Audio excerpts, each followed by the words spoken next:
Hello mga ka-drafting! Welcome muli dito sa SmartWorks Skills Tutorials. Sa video natin ngayon, gagawa tayo ng grid lines with dimension.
Okay?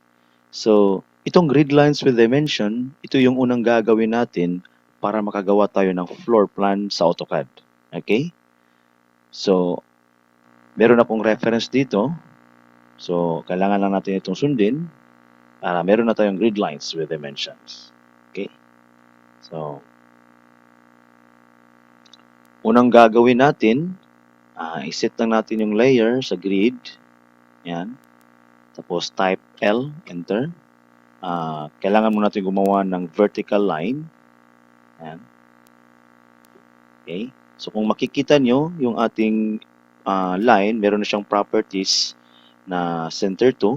Kasi yun yung inassign natin sa kanyang layer, sa grid. Okay. Tapos offset lang natin. Follow lang natin itong mga dimensions natin. So offset, O, enter. 2750. 2750. Enter. Yan. So, isa pa. Okay, tapos gawa lang tayo ng horizontal line. L, enter. Yan. Tapos offset natin ng 3,250. Offset. 3,250. Enter. Yan. Okay. So, meron na tayong grid lines. So, ngayon naman, lalagyan natin ito ng dimensions. Okay, so ang shortcut command for dimension is DLI, enter. Yan. Click nyo lang. Tapos yan. Okay, 2750. So, repeat command, space. Okay. Tapos lalagyan nyo rin ng overall dimension. DLI, enter. Yan. Tapos dito naman, yung dimension natin dito, DLI, enter. Okay. Repeat command. Tapos overall dimension.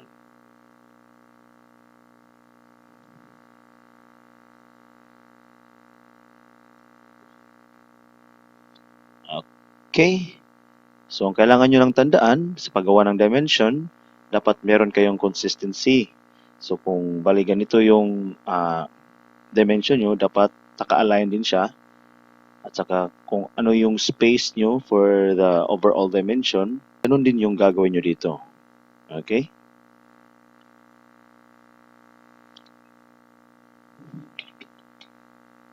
Okay, so ngayon naman, lalagyan natin ito ng title block para mas maganda siyang tignan kung ipiprint na natin. So, meron akong ginawa dito. Oh. So, i-copy lang natin or move. Yan. Post copy lang natin itong grid lines with dimension natin. Or move. Tapos lagay natin dito.